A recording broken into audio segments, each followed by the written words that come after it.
netiro odogwu Chinanu ọnụ egbu agaba ndị ilo na Germany odogwu ọkwa today ka nwa gị nwoke Joshua ọnụ egbu mere +1 today being 7 July o mere +1 I wish you a long life and prosperity more years ahead Joshua happy birthday to you ijebe ije wolo bosi njokwa na gama ị ga dị ka Chineke ada agwa agwụ aro this can get ezigbo your senior brother Ebu Dr. Eric Ikenna Onuegbu CEO Joshua and Rio Children Classic Boutique odogwu nwoke na-ekelekwa m ekene ọ na-atụ kerekere kwuru ahụ CEO Green World Company odogwu ijebe ije awele ọkwa n'ihe ogwugwu ndị ise ka isi eje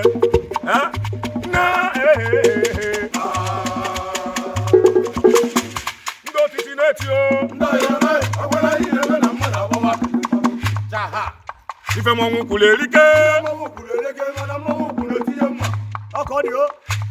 agaba ndị eze ịnụrụ ihe na-ada chiche mana mọnwụ kele ọkụ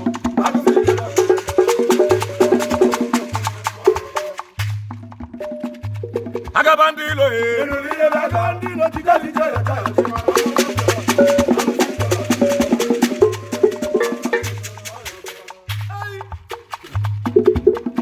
agaba ndị ilo n'ife ikwulu emego odogwu na Germany agaba ndị ilo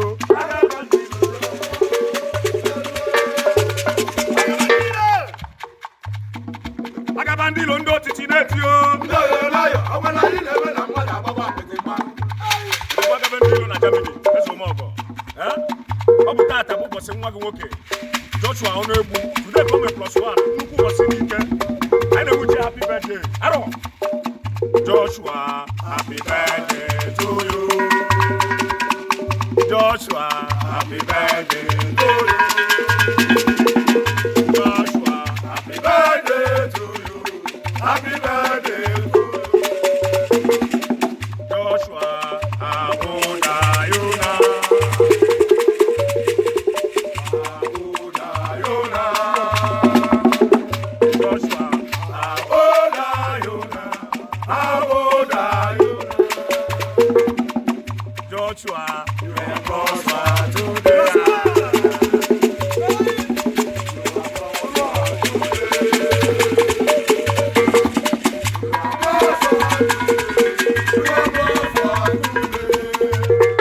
Joshua, I don't many more years to you. Joshua, many more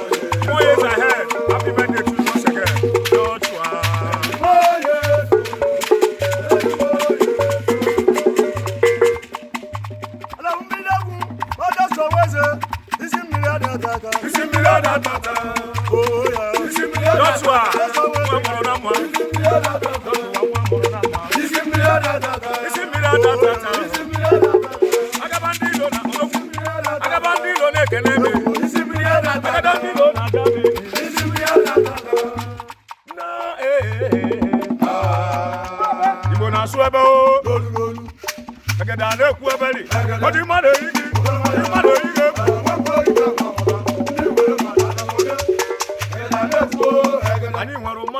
Agabandilo na Germany ezomọgọ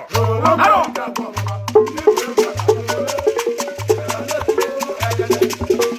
Igbo na tibo kokoko agabandilo odogwu na Germany na-ekelekwa mekene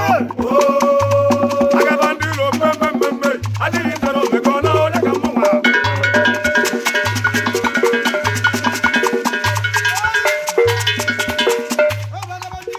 Igbo na-eme agabandilo agabandilo egwu na atụmo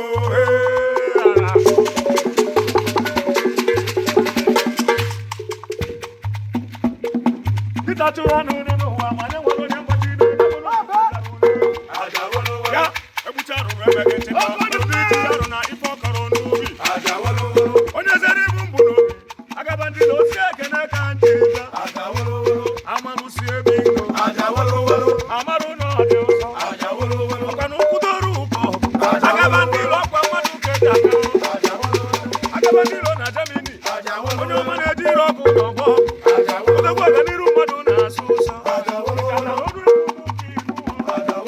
ọtụla si ebiafụ m n'ụlọ si na ọfọziri nke ego ya eme ọ si na nsogbu mụ na ka ọrụ ụzọ o ruro ife fi na-ata n'ahịa egwu si ya abụ ọ dị m ụkọ na nnọ kamakụ n'aka n'ụzọ onye katara iru tebadụ ọ zara okwu mkpọrọ n'ụlọ agabadisiara agbatị aka onye achọrọ uru n'isi ego ọ chọrọ mmadụ ahụ ọ ga-atụrụ osi ihe du mmadụ n'odumefa agaba ndị ilo na-amị na mpịọmpịọ otu i siri so m ike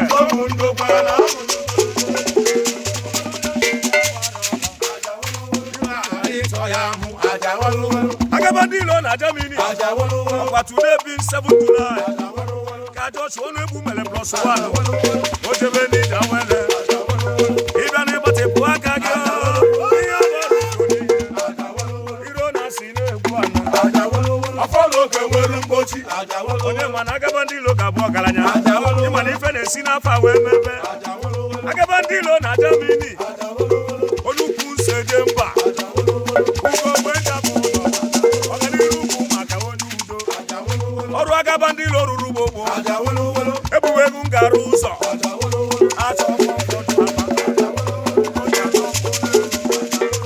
ọnụọnụ ghara ọnụ agaba ndị ilo eze afọ jụrụ ka ebo ịma na onye asịrị ya jide ka o dị agaba ndị ilo idawele ọsị njọ ụkwụ apụ na ga-ama ebe ị nọ n'isi ụgbọ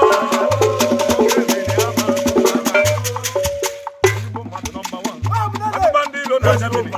agaba ndị ilo na Germany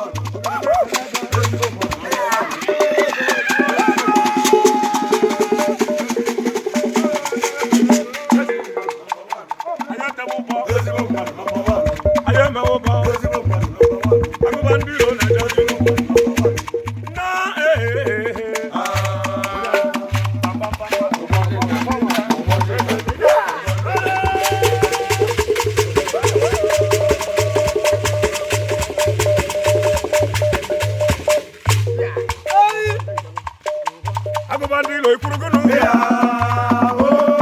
agụbandilo ebe ya ahụ mere amara ụbọchị agụbandilo shahara ya